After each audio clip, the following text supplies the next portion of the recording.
Hello and welcome to the very first episode of the Waterdeep Mallrats Tales from the Yawning Portal, which we're very, very excited about. Yes, it is. So we're going to be trying something a little different from a usual sort of Tales from the Yawning Portal, which is a module from Wizard Coast. But we're going to try something completely different with that.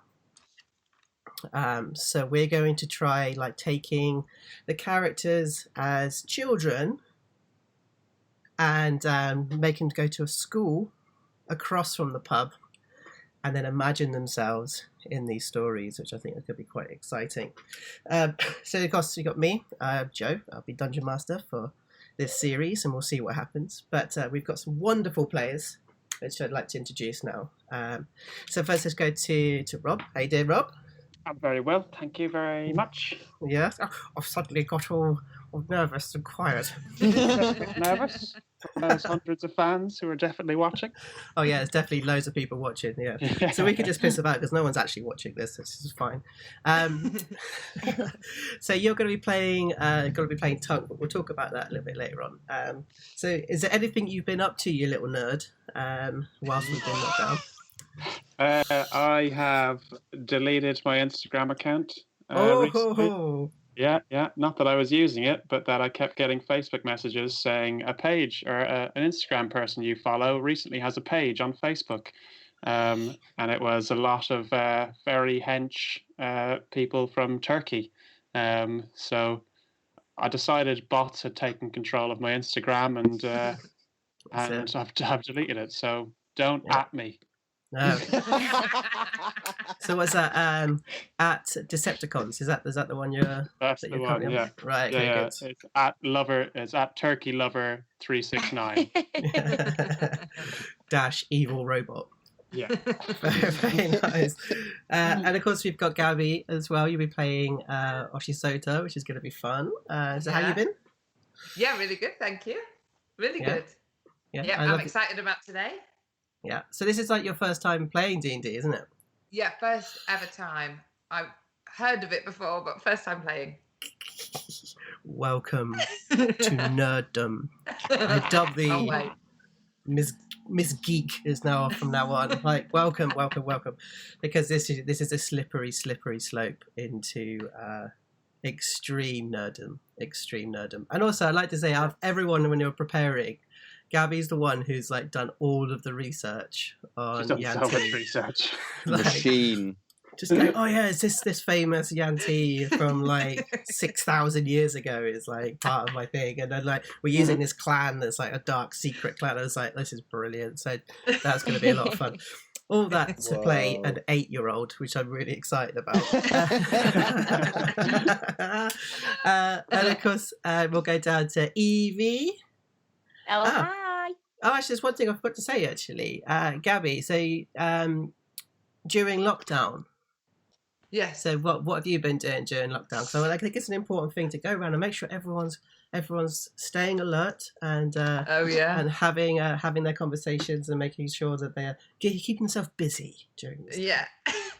Well, I've been staying inside and staying alert, whatever that means. But my amazing theatre company, Degenerate Fox, have been creating plays online because obviously we can't perform in our amazing theatre, the Rosemary Branch. So we've been creating plays and putting them on our YouTube channel, which is Degenerate Fox on YouTube. So you can watch all amazing plays by our company members on there.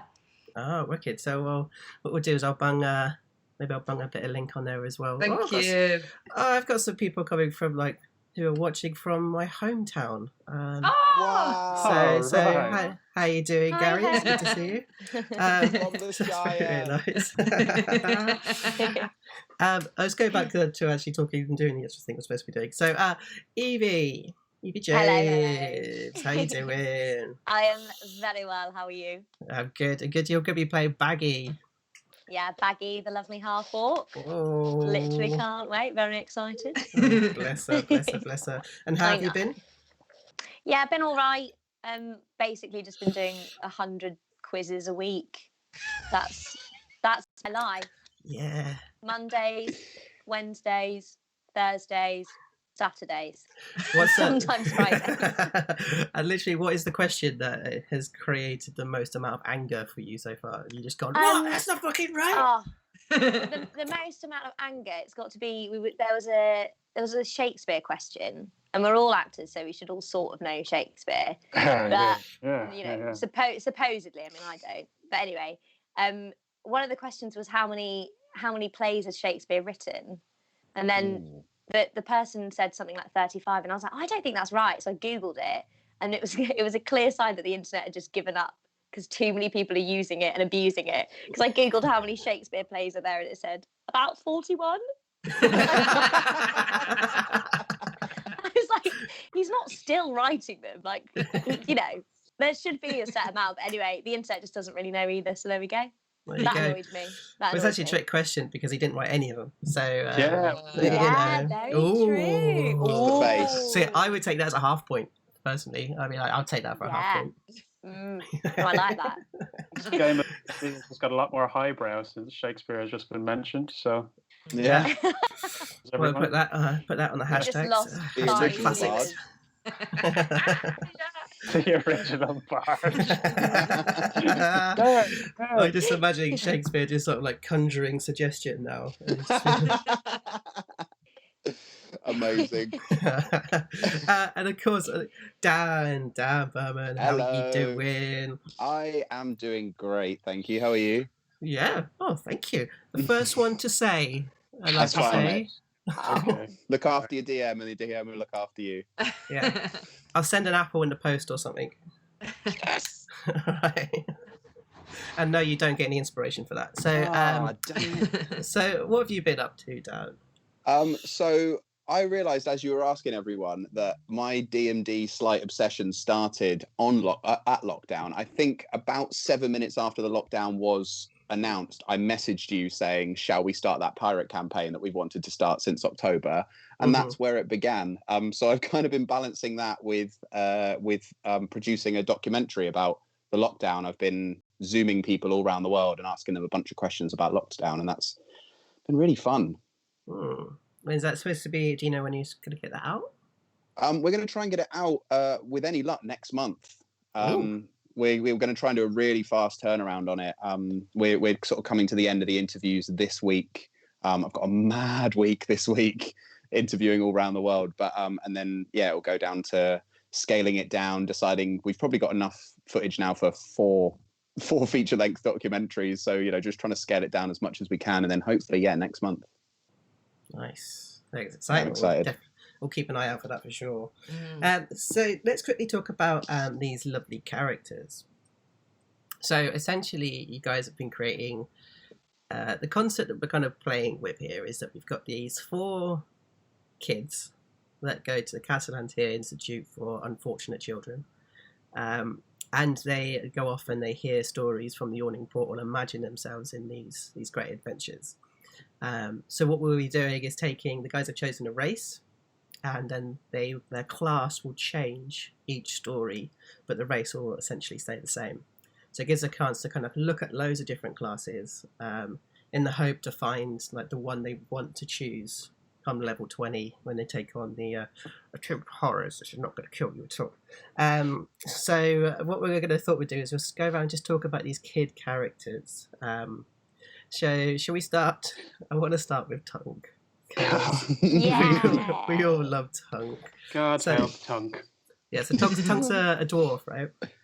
Tunk is a dwarf who has been recently moved to a higher class because the school have reported that Tunk has grown much faster than the other students, and due to his rapid growth yet inferior intellectual capacity, has caused many injuries to his classmates, and it is no longer considered safe to keep Tunk with the younger students. So against their better judgment, they have decided to move him to a class with more robust pupils.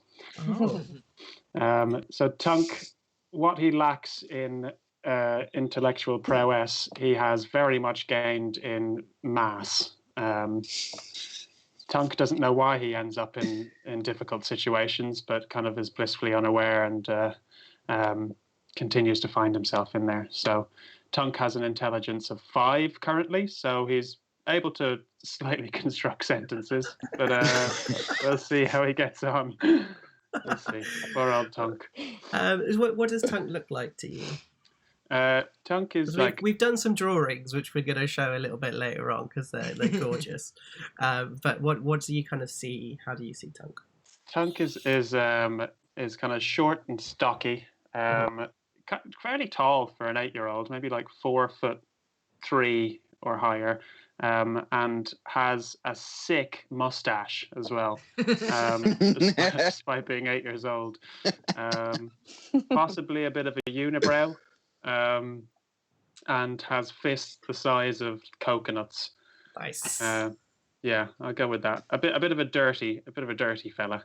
Yeah, I mean, it's worth us saying as well, because of dwarf age, you're actually more like 2 in dwarf. Yeah, I'm practically a newborn. Yeah, because we were just talking about this, and so the child dwarf would probably be about 25. Yeah, so dwarves are supposed to be having reached adulthood by 50. So until then, they're still very much a child, and Tunk at the age of 8 is the runt of the litter. So poor old Tunk. I think Tunk's going to get in a lot of trouble very quickly. Love Tunk. Maybe. So let's go over to a BFF then. So let's go over to Oshisota. So you get plenty Yanti pureblood. Yes, Oshi. I don't think people can be bothered to try and pronounce her full name, so they call her Oshi. She's a Yuan-Ti pureblood, and she is in the school as a ward. So she's there because her parents are working for Waterdeep, so she can't go with them. So she's there kind of under the school's protection. I don't know if it will protect her or not. And she's because she's kind of a snake person, she has lots of scales. She looks very human, but she has lots of scales all over her left side. So she sticks out a little bit more. Mm-hmm. Yes, and she's 8. She's 8, yeah, and she knows it. 8, maybe actually 8 going on 22. Gotcha. Oh, bless her. So we have a look at Baggi. Baggi. Lovely Baggi. Yeah. Lovely Baggi. Baggi's a half orc. She's got some baggage because she grew up in a human society, the Fyland family. So she was very much shielded when she was there. Kind of an embarrassment. We sort of think maybe a bit of an affair happened. But she was living amongst humans, but very, very sheltered. And so she was sold to the school. And I see her as I think she's quite strong. She's quite big. She's naturally quite strong, but she's got like a certain level of intelligence as well. And a very soft side. Very soft, very emotional. Loves her bugs. Oh yeah, loves the bugs. Finds solace in the bugs. Isn't the Fyland family, they're beast and like animal tamers, aren't they? Yes, they are. And they're actually quite like cruel and barbaric, really, with how they treat these so-called monsters. So I don't think she had a very good start to her life. But I think it's a good thing you talk about that, actually, because the idea of monsters is something that we'll be definitely looking at, considering we've got a Yuan-Ti, an orc, or a half orc, my apologies, and also a goblin in pups as well. Like this, it's just so anyone who's actually like looking out there going, "Oh, it's not in the rules." We don't see creature races in this way in this game. So we're not tying ourselves to particular alignments. We're not tying ourselves to particular traits that are supposed to be. So that's another reason that I think that Baggi's a great little character, and I can't wait to kind of see her like looking at these bugs and kind of trying to fit into this place as well. I just think it's an interesting one. Okay. Yeah, exactly. And then we come to the youngest, but the same age, but the youngest of the 4, which is Pups, the goblin. Little Pups, the little ball of energy. Pups is always going on quests. He could find a quest down a corridor. He made 2 little wooden swords with his one for him and one for his younger brother Puggle. And And normally he's walking around proudly wearing his little wooden armor that he made, or sort of made when he dove into a barrel and it got wedged like this. And then as they were cutting it out, he was like, I can do something with this. So he's he fled his village and headed into Waterdeep, and got found by Professor Clang, and got taken into to Cassalanter's because he was a bit of a street urchin looking after Puggle. So he's got a little bit of a new lease on life. Really wants to ride a wolf. Really wants to be a wolf rider. Whether inside its stomach or otherwise. Yeah. And of course, being a goblin, your age is 4, but you're actually the same age as an 8-year-old. That's correct, isn't it? Yeah. Okay. And I think we've got a couple of other characters inside the school, which we might like, we might dislike. We've got some teachers to kind of come across. I'd like to say this is not going to be Harry Potter. If anything, it's probably going to be more like Coram Boy. So shall we play some D&D? Should we do that? Yeah. Okay, right, let's do that. Okay, so excuse me. So let's go set some scenes and just kind of let me riff off for a bit, and then we'll see what happens from there. All right. So there's a party going on Copper Street in the North Ward of Waterdeep, as the camera kind of sweeps down towards this courtyard, and there's lanterns and there's champagne and drinks flowing in a household of the Phelan family. And as you kind of the camera kind of walks through, you see different lords and ladies of Waterdeep, and their eyes sort of catch onto Victoro, Cassalanter, and also I think I'm going to say this right, Amelia Cassalanter as well, Cassalanter. And they're kind of walking through the party, and they look across and they see the image of Lord Phelan. And he looks across at them, and he can see that kind of gesture to private space is kind of made. And they kind of leads them up into an office. And inside the office, Lord Phelan sits behind it. And Victoro stands in front of him and says, now is the time that you must pay. And Otaris is just like, you know what, Victoro, I know your family are having financial difficulties. I think I'll pass this time. And you can see Victoro his eyes sort of strain forwards. And he says, how long has it been since your wife passed? What was it? 8 years? And Taurus begins to lean back. How dare you, he says. And Victorious goes, well, there's always another way you could pay. We've got a new school opening. We could always use students. What was her name again? Is it Baggi? Her daughter? And you can see Otaris begin to his muscles begin to sort of strain on the sides. And we cut down to the corridor. And you see a lady lifting her dress as she walks down the steps. At the bottom of the steps, the dripping and the mould, is a gate. And the gate is opened, and that rust opens over as she leans into the room. And inside is a little half-orc, sat at a table, reading a book. She looks at her and she says, hello, little one.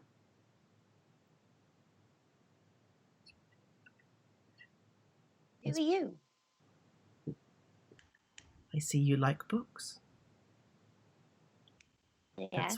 That's one of my favourite books too. Is it? It is. Do you like learning? I do. I like learning. I like learning about things I like to learn about. Bugs, I see. And she puts her hand down, slams and crushes a cockroach. Many bugs. Do you like to see more books? Maybe. Well, how about an adventure? I would like to go on an adventure. Please. And she puts her hand out, takes a handkerchief and lays it across it, and takes hold of your hand. Come with me. We'll take you a place where you can learn.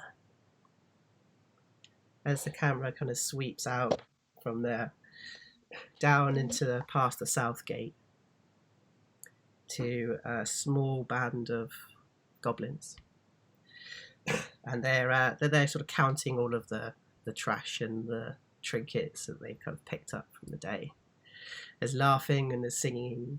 There's a hog roasting on the fire. There's a real jubilance around kind of this moment. And you can see two little gnomes sort of staring at the hog,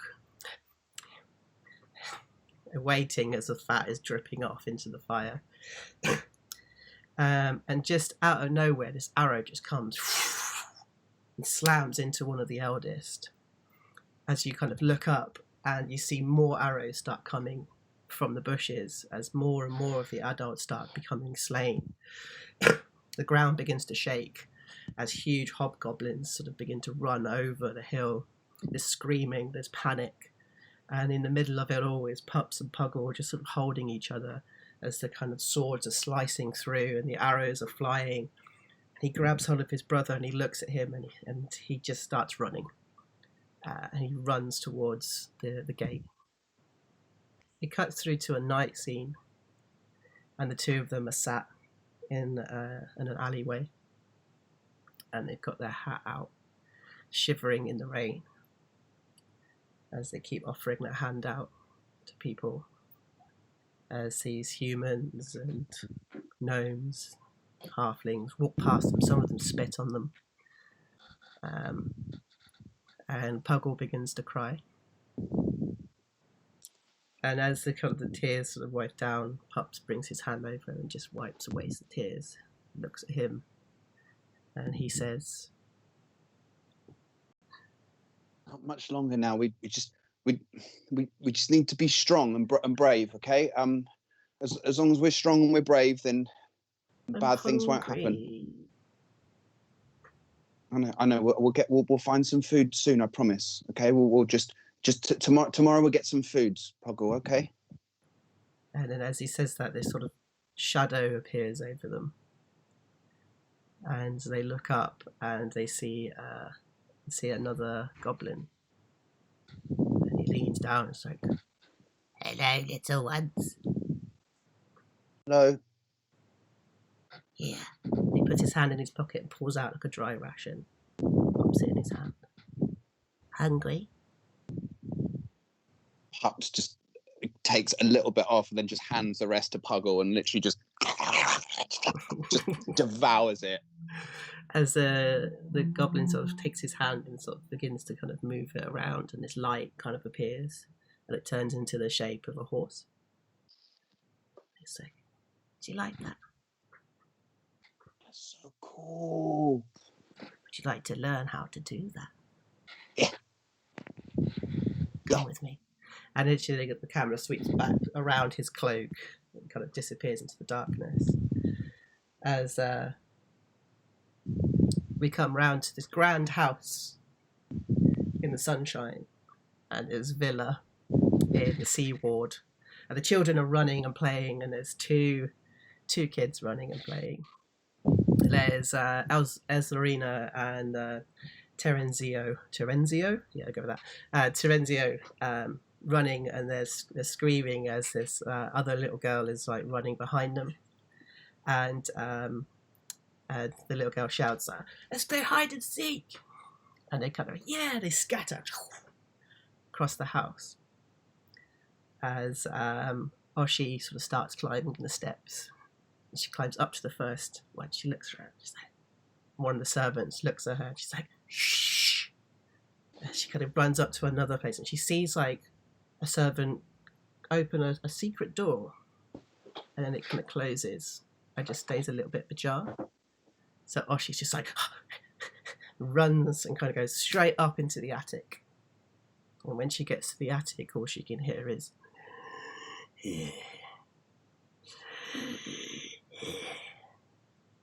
she kind of climbs the steps and she looks up, and you see in the kind of slits of her eyes sort of the circle flames.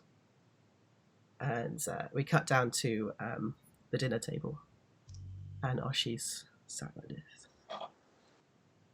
and Victoria just goes, "Well, now you know, don't you, Oshi? You're going to be quiet about it. You have to understand you can no longer stay here." Where will I go? Don't worry, child. I'll send you to school, but you can no longer stay here. And if you say anything, just remember where Mummy and Daddy are. Okay? As we cut through to the air, and it kind of sweeps north out of the city up to the mountains.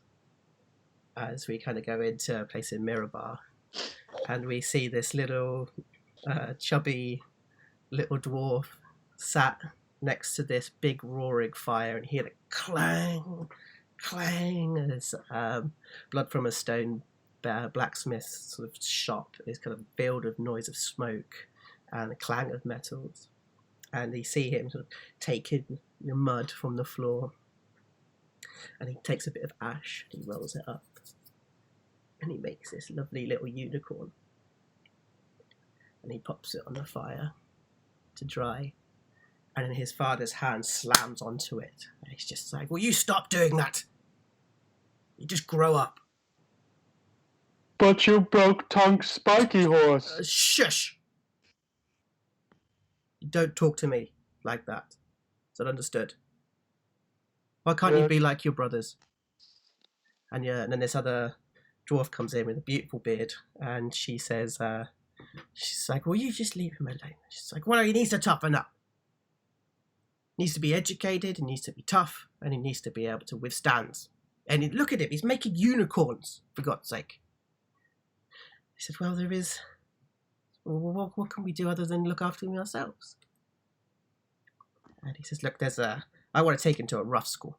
I want to send him somewhere where he can be roughed up with some of the poor kids."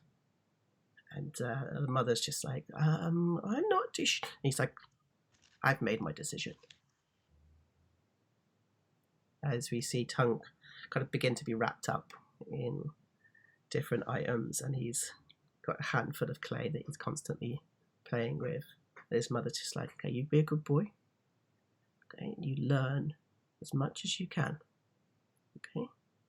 Is that understood? Yes, Mama. It's going to be a while. Remember, I love you. And your father, he loves you too.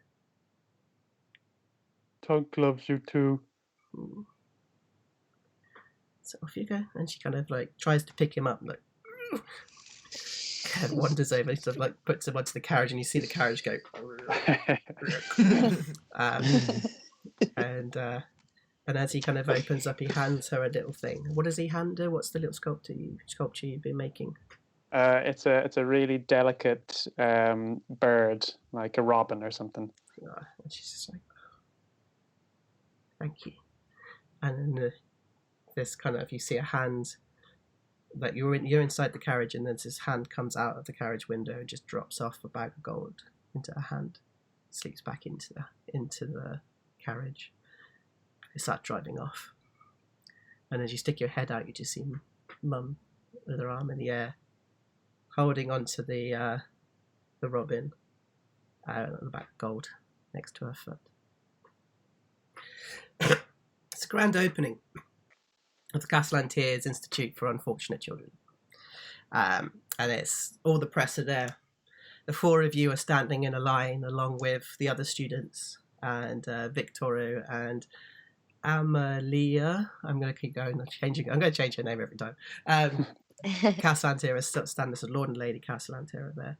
And they turn around and they say, although of our unfortunate financial situation, we have found it in our hearts to give back to the poor of Waterdeep. Here, with the opening of the Cassalanter Institute for Unfortunate Children, we hope that we can show our gratitude for such a glorious and wonderful city. And you kind of look across and you see like these etches that are like from the paper trying to like draw it. And as somebody notices they're drawing it, they sort of, this hand comes over and just pushes the three of you back. Tunk's not there yet, as they know. Pushes the three of you back, and four other kids are kind of replaced in front. So you have an elf, a dwarf, a gnome, a halfling, and this human girl kind of get pushed to the front as the etching carries on. And it says, we are going to take some of the most poor and unfortunate children and give them a future. Something that they can believe in. Something they can aim for. So, without further ado, it takes a pair of scissors and a big red bow. He cuts it. It's like, yay! There's a big sort of clap and stuff. And just as you guys start being ushered in to see the school for the first time, the press start asking questions, and you hear somebody go, from Waterdeep News, Victoria, Lord Cassalanter. It's like, yes, we wondered where your children are at the moment.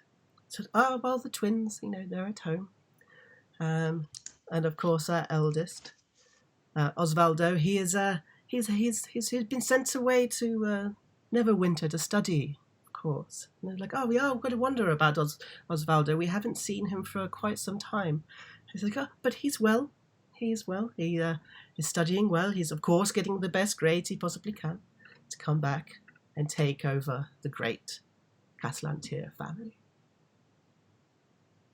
So you guys kind of come round, and we're going to skip forward about 3 months. Okay. And you're in the playground. Which of course is Oshi's favourite time. We all know it's Oshi's favourite time. So what are you guys up to in the playground?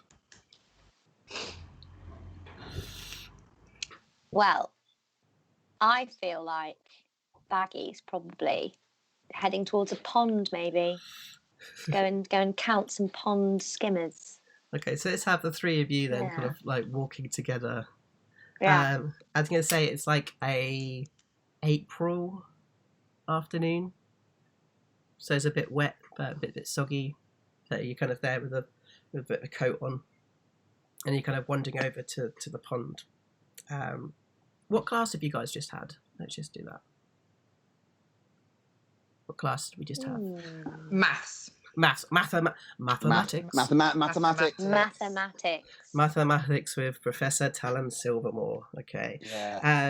So you're kind of walking along, and maybe, Badgie, you're talking about a particular maths problem. I think you're kind of the most intelligent sponge here. Mm-hmm. Well, I thought it was really, really easy, actually, because all you have to do, if you think about it, is you just have to carry the one over and just do it like that. It's the same as before. Just carry it to the where, though? Well, I'll carry it. If that's a one. No, it's not something you can actually carry. It's not with your hand. You imagine it. So if it's a 10, you just put the 1 next door. So carry it next door. For an hour. So it's 11. Well, it depends. Depending on what it was. Kind of and slaps into Badgie's head as you kind of look up. And there's these kind of like 5 kids sort of stood there. And at the front is Justin, the elf. He's like, oh, that looks like the monster got a little cut on his ugly face. Ow, that really, really hurt. Yes, well, I'm sure that you're going to feel a lot more when you're older, with like being hit by swords and being set on fire, you brute.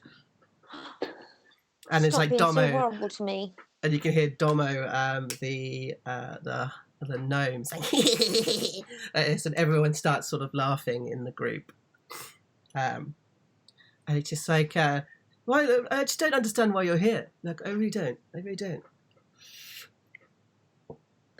Is he smoking? Like... Well, just is he smoking? You're having a fag, yeah. I feel like at this point, Baggy sort of just goes on the floor, kind of a bit like, I can't really cope with this. It's a bit much. And Lena, the human, she goes, "Oh, look at that! She's crying." That's it for Pups. Pups goes and grabs like the nearest thing he can find resembling a weapon and just runs at Justin. Like it might be like a reed or something like that. He doesn't care. Just blind rage, just gonna run and start swinging at him. All right. As fast as his little legs can carry. Okay, so let's maybe just do our first roll, shall we, on this one? Hey. All right, so let's take Pups' kids sheet, because essentially what we've done, we've created a couple of different sheets for the characters. So here we're using the children's stats.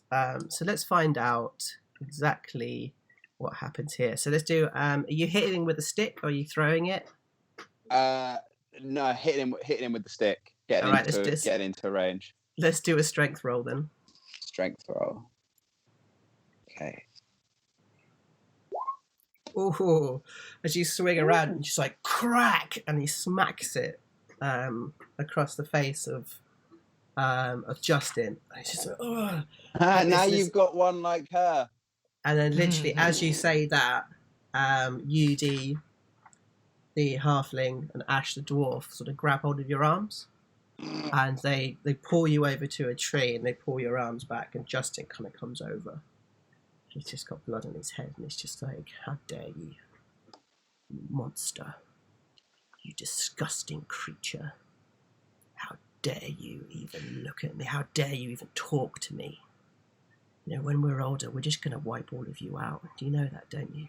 And he goes and he grabs hold of a rock and he brings it up to the head. Ding, ding, ding, ding, ding, ding, ding, ding, ding, ding, ding, ding, ding, ding, ding, ding, ding, ding, ding. Oh, and Oshi was going to do something? Well, Oshi had been dragging a really big stick, very thin, but a really long stick that she'd found outside the master room through the mud. Mm-hmm. And so just as he lifted the stick, Oshi was about to tap him on the shoulder from really far away to try and distract him. Yeah, let's do that. So I think we would do that as, how do we think, like a sleight of hand?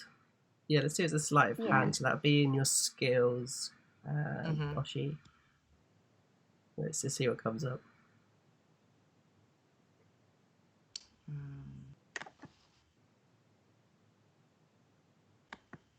Okay. So yeah, so this kind of like long stick kind of comes around the corner. You see like, let's see what we got. Does it come up? It came up above. Weirdly, came up as a 5. Oh. Okay, cool. Okay, so literally, as you try to do it, it kind of like slips out of your hand and falls to the floor. And they all just like, and they all look at you, and you kind of just drop it, and you're like, oh shit. And then the bell rings. And they literally let go of your hands, and Justin kind of goes up to Pups and it's like, you're dead. And then kind of like walks away.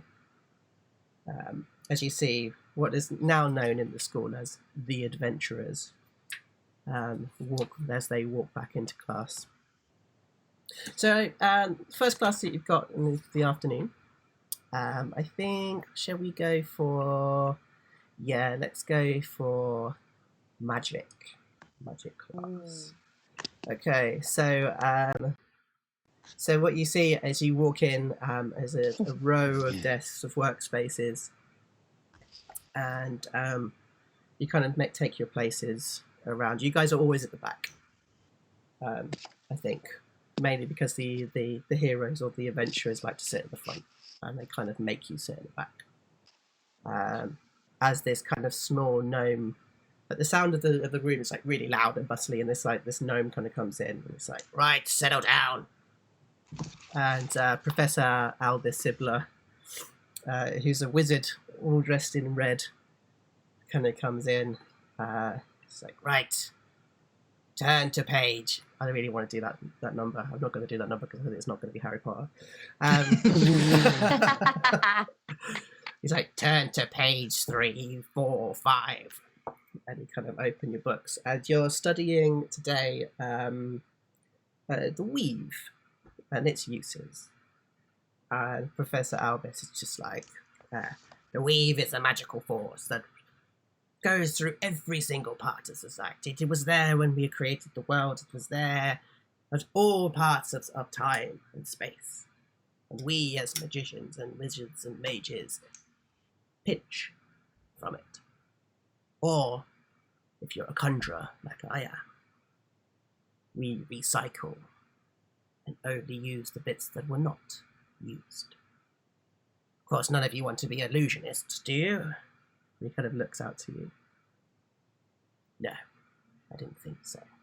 And then you hear a knock at the door. And Professor Talum, the slender, tall elf with blonde hair. He looks like this. Kind of comes over. It's like, I've got an announcement to make. Children, you have a new student. Please, come on. No, come on. Come in. Come in, child. As this kind of small dwarf sort of leans and works his way inside. He's like, children, this is Tunk Mudstone. Make sure you look after him. So give him a good Cassalanter Institute for Unfortunate Children welcome. And say, what noises do you guys make? Well, Tunk's kind of been like holding on to Silvermore's like his robes as like as kind of like trailing in behind, and he's nervous, shitting himself nervous, and is kind of like trying to hide underneath his unibrow as best he can. And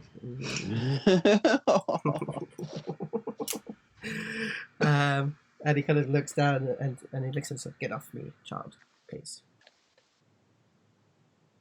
Okay. Go take your seats. And as you walk over, Domo just goes, Tunk. Tunk smells. Tunk the skunk. And then the whole class starts laughing. And Albus is just like, settle down. And so we kind of walk back. Every time you go towards a bench, the chair gets moved away.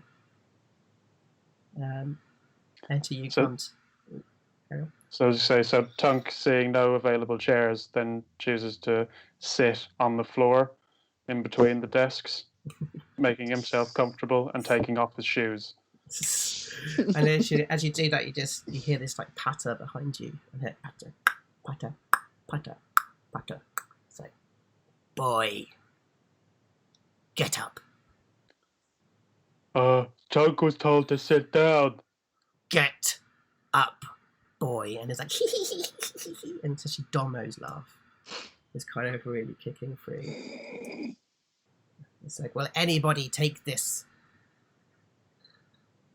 child. Should he sit with us?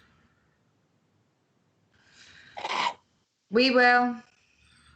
Oh, there you go. Off you go. Get up. Put your shoes back on before you get up.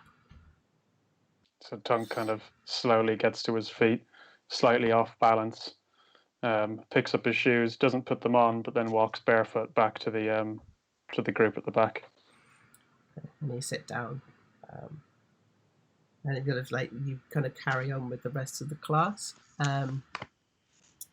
During this time, you look out the window. All of you a noise catches your ears.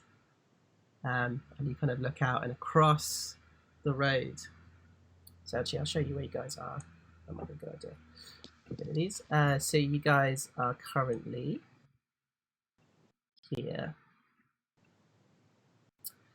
And this little dot right there. So let's quickly go in. Right there. Great. So you kind of look across the way down sort of rain-ruined street, and there's this huge commotion, a massive clattering of metal, as you just see this huge, like, orc fighter throw another orc fighter across the street and land onto the street itself. And you hear this big kind of laughter and glasses smashing. Tups just with not even taking his eyes off it, is just like slapping in the direction of Baggy to come and look. And Baggy's like shrugging him off, like, I'm trying to listen to the professor. Baggy. Pups, what is it? Look. And kind of look out, and you see that sign of the Yawning Portal just sort of swinging in the air as another barrel of like a small like grey-skinned elf kind of runs out with a blade and sort of like jumps in the air and leaps onto one of them and just starts stabbing it in its neck and then leaps back. And he just like begins to kind of see this kind of street fight begin to happen.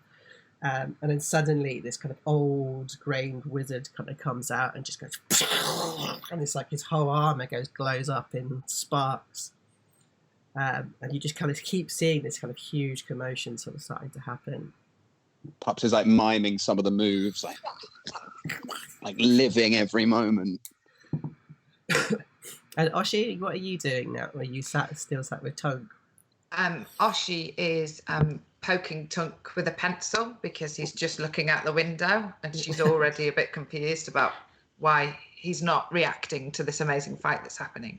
So Tunk has got a bit distracted and thinks what the group is looking at is a leaf falling from a nearby tree, and a grin of sheer innocence and delight has crossed his mustache-ridden face. Yeah. And as it kind of flows through the air, and then an arrow goes and hits it. And that's at the point when you go, huh? And you see where the arrows come from. And it's actually about 200 city guards running down the street, firing arrows off to try and contain this fight outside of the pub. As you kind of like walk through, and you kind of see this kind of huge commotion taking place. I'm going to try and remember his name. My apologies. I'm getting my tome out. Hang on. Tome. I'll get the tome out. There we go. So yeah. I think I know him. I think I've heard of this guy. Perhaps you haven't heard of this person. No, Clan taught me in history. His name is... Shh, Pops. Yeah, it's like, He'll see enough, us. Dad, back there, enough. And then you just see this kind of like mustached man kind of come out, and he just throws like a barrel of beer over the group, and it kind of like silences the street as you just hear, "That's enough." And then kind of the guards then stop and look as all of the adventurers sort of get up and like, back inside, finish your pints. You sort of see Dernan kind of go take everyone back inside. He looks like that. He's like the guy in the kind of thing. Okay, yeah. And he kind of manages quite out. He comes out and he talks to the city guard, and you see him talking to the city guard, and he just kind of takes out some coins, right, pays the commander, and it's just like, you guys are absolutely enthralled with the sight of this place. I think Baggy, you kind of like changed your thought when that wizard came out, maybe. Just like, yeah. You also, as you're kind of looking out the window, and then this little like, as you look up, and the gnome Albus is stood in front of you. Wasting time, are we? wasting my time, are we? No, sorry. No, Professor Sibler, sorry. Look, you may even give detention to your new friend on their first day. No.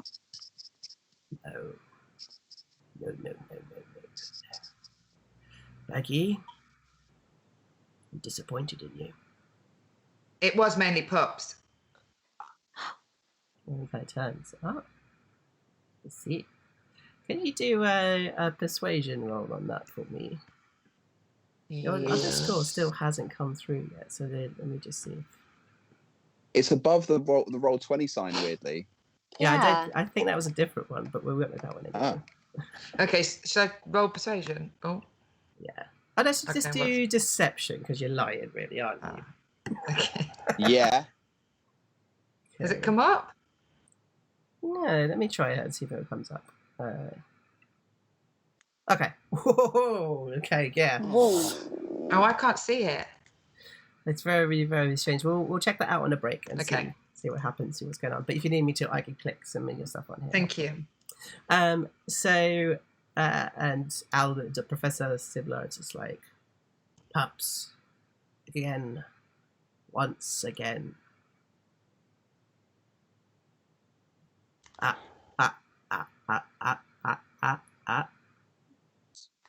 Sorry, Professor Sibler. Right. Won't happen, Ed. Won't happen. But again.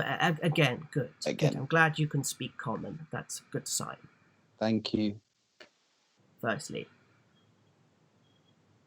I'm going to make you do some illusion, because I hate it so. Make me an illusion. Show me an illusion, Goblin.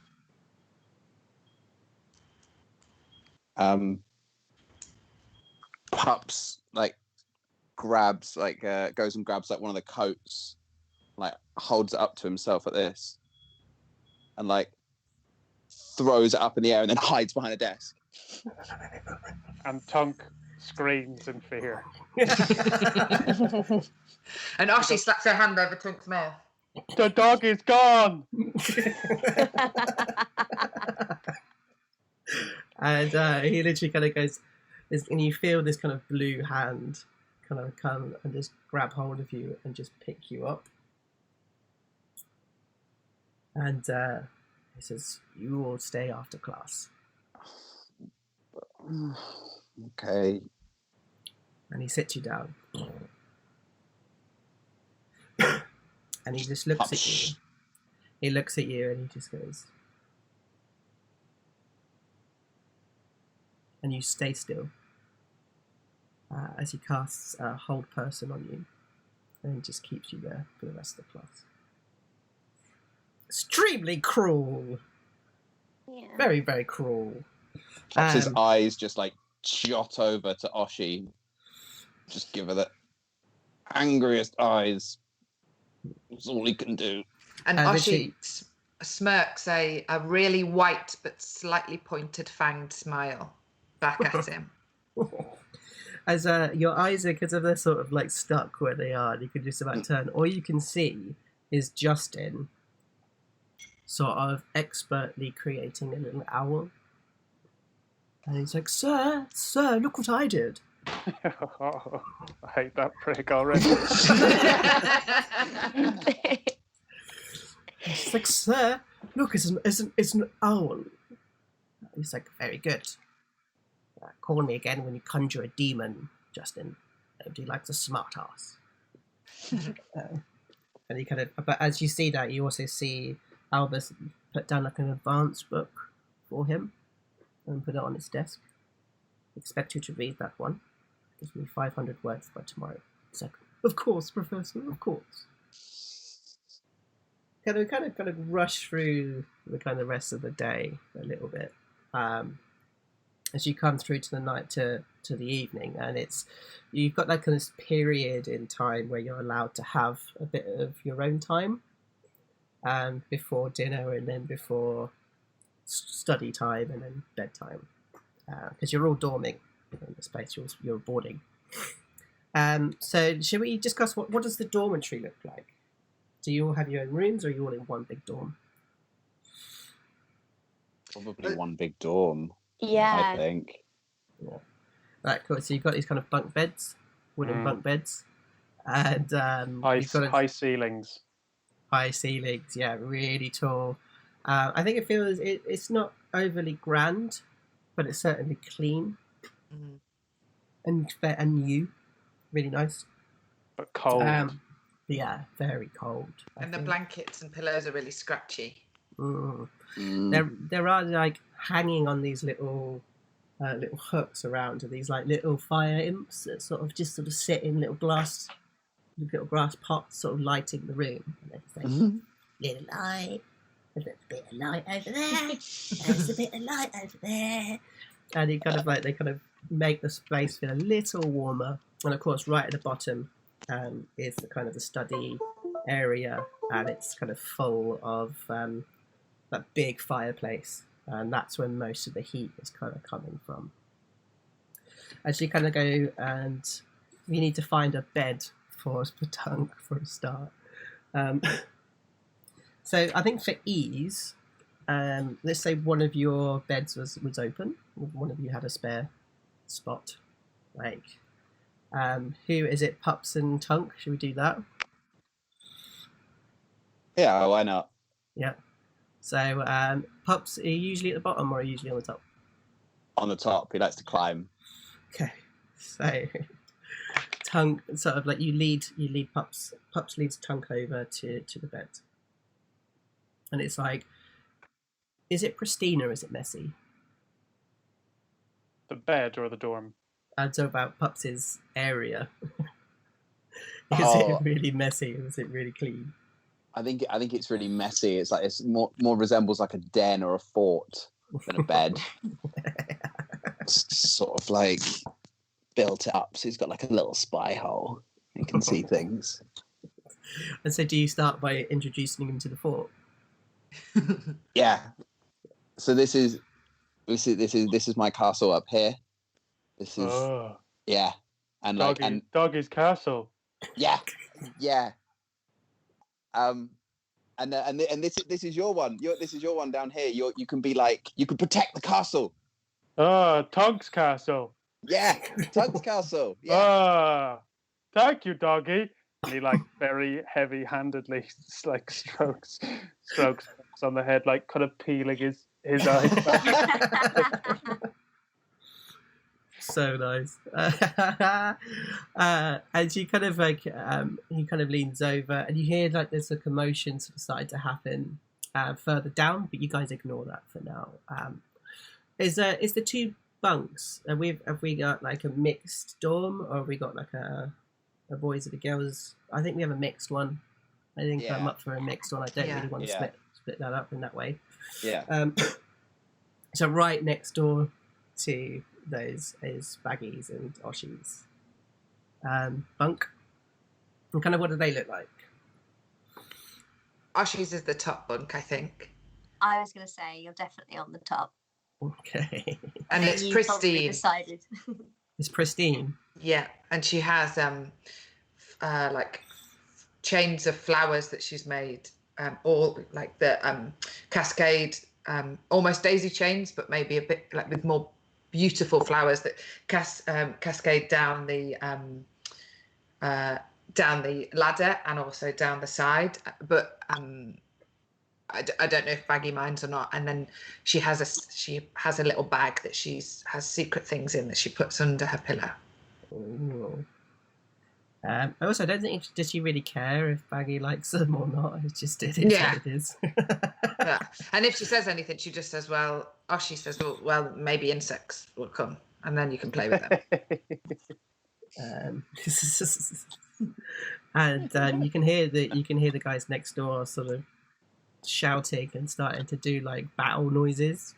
And I think that's when somebody remembers the scene from the street.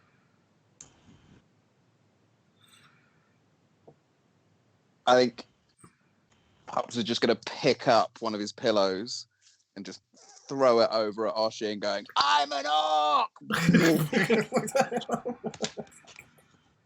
Okay. And it hits Oshi in the face, and she nearly falls off her top bunk. Yeah. How does she respond? She says, "Well, we're even now. We're even. Deal?" No.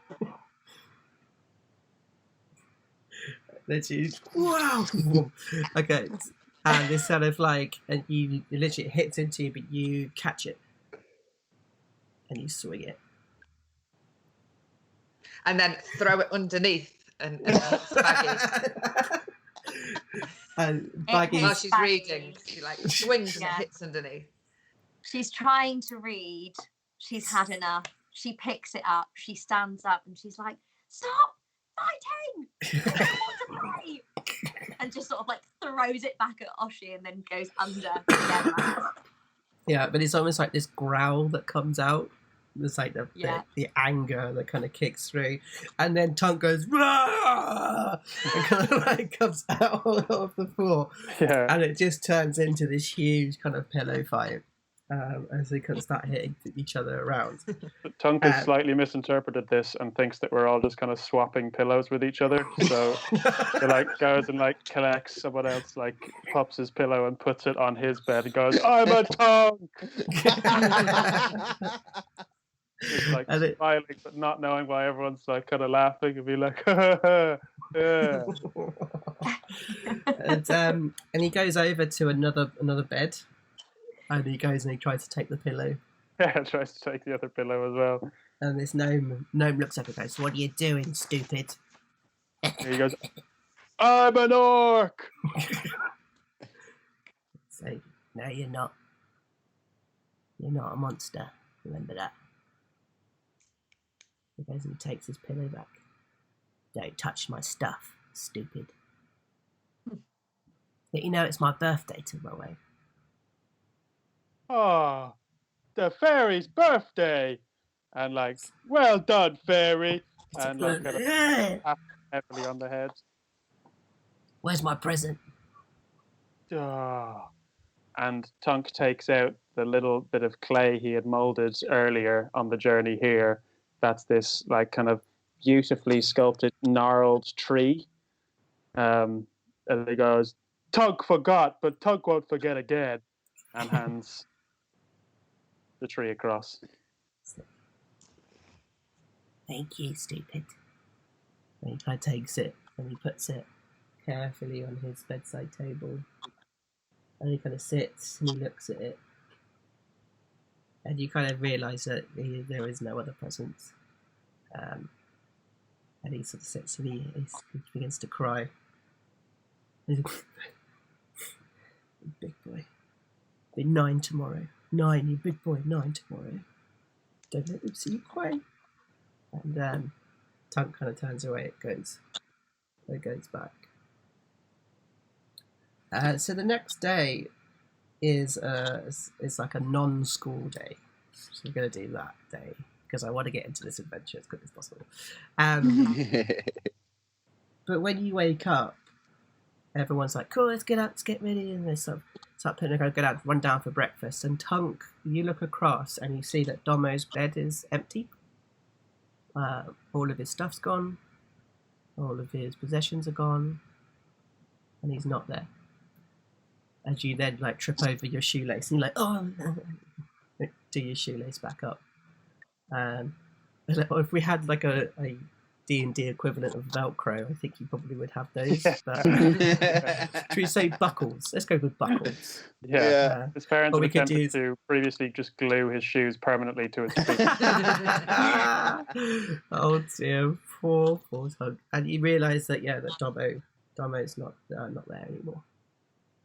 And then you run after the other guys, and you go get out for breakfast. Okay, should we take a little 5-minute break there? Yeah. Yeah? Alrighty, so we're going to take a little bit of time. Just grab some tea, not beer, obviously. And we'll be back, and we will do the sneaking out of the school and getting across the portal which I think will be fun. All right, guys. Hooray. Right. So, In a minute. I'll see you in a bit. 5. Okay.